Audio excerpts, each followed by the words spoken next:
Não tivemos, agora falar de coisa séria, esse foi um ano de despedida importante no Corinthians, do Cássio. Por que eu tô falando disso? E eu não tenho memória curta. A gente chegou aqui e falou, pô, mas não teve despedida, não teve homenagem, não teve nada. O Dudu, confirmaram a rescisão do Dudu, também não teve festa pro Baixola, viu, Gabi? Bom dia, boa tarde, boa noite a você. Boa tarde pra todo mundo aqui Nossa, no sede. Resenha. A gente todos nós, né, já estamos com sede. Mas o Palmeiras anunciou oficialmente a rescisão do contrato com o Dudu. Você trouxe esse exemplo do Cássio, mas eu queria trazer um outro que aconteceu esse ano, que foi o caso do Gabigol, em que a diretoria conseguiu reverter a situação, né? Ficou um clima meio pesado naquela despedida do Gabigol em relação à diretoria? Ficou, né? Teve um momento em que o Landim entrega o Landim e o Marcos Braz entregam uma placa pro Gabigol, eles ficam ali numa pose meio de foto, e o Gabigol vira as costas, vai embora e vai cumprimentar a torcida, que foi quem esteve do lado dele. Mosaico pra ele. A torcida inclusive fez mosaico e tudo mais. Especificamente falando sobre o Dudu, a gente volta naquele ponto de que ele tinha procurado uma saída, né? Inclusive o Alexandre Matos tinha falado sobre essa situação com ele, que tanto ele tinha procurado o Cruzeiro, eles acertaram ali uma conversa, aí foi falado com o Palmeiras, todo mundo se acertou ali, todo mundo assinou e faltou só o Dudu pra firmar o negócio. Mas aí tiveram algumas conversas com líderes de torcida organizada e o Dudu decidiu ficar. Então a gente tem um primeiro ponto nessa história, que é de que ele foi procurar um outro clube, porque talvez ele sentiu que naquele momento ele não fosse mais atuar pelo Palmeiras, e isso acabou acontecendo, né? Ele jogou pouquíssimo pelo Palmeiras depois que ele volta de lesão, e tem também uma questão de ritmo, e porque naquele momento o Abel entendeu que outros jogadores eram mais importantes. Sobre essa rescisão de hoje, acho que era um caminho natural e isso aconteceria, ainda mais depois de que a Leila foi na imprensa e falou que o ciclo dele no Palmeiras tinha acabado, mas eu acho que o Dudu merecia pelo menos uma despedida no Palmeiras. Muitas pessoas podem ter aí, levar em consideração de que ele é um ídolo do clube, mas não é um ídolo da pessoa, e eu acho que ele é sim um dos maiores jogadores que passaram pelo Palmeiras. Ele é símbolo de uma reestruturação, de uma nova era, e ele merecia uma despedida decente, mesmo que fosse, por exemplo, não vamos fazer um jogo de despedida.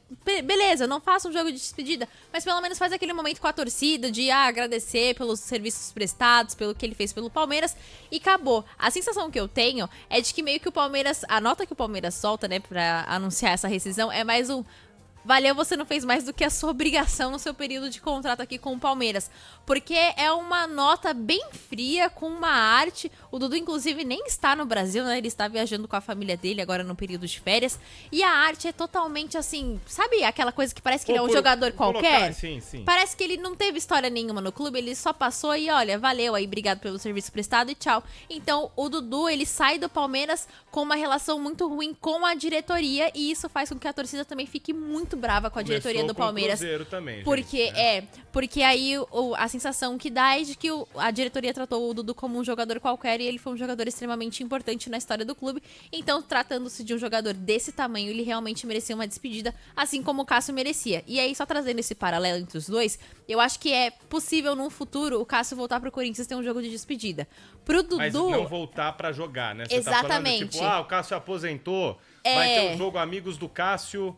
E aí ele vai chamar, provavelmente, o pessoal ganhou o Mundial com ele. O Cássio teve uma pressão da torcida, né? Ele falou que muita gente ficava cornetando ele, ameaçando a família dele. O Dudu não, foi uma relação com a diretoria, com membros da diretoria do Palmeiras. Verdade. Então a situação ela é um pouco diferente, e eu acho que pra ele voltar, por exemplo, a Leila tem mais 3 anos de mandato, mas se a chapa dela se reeleger por muitos anos, aí eu acho que é muito difícil o Dudu voltar pro Palmeiras, e eu só faço esse paralelo por conta disso, né? O Cássio, ele sai numa situação diferente do Dudu. Ele sai por mais uma questão de saúde mental, de não se sentir mais bem, porque a família dele, inclusive, estava sendo ameaçada, e o Dudu não. Ele sai porque, no primeiro momento, ele procura um outro clube, e depois a presidente do clube fala: olha, então seu ciclo aqui no Palmeiras acabou, pode ir embora. Foi o contrário. Ele procurou o Cruzeiro.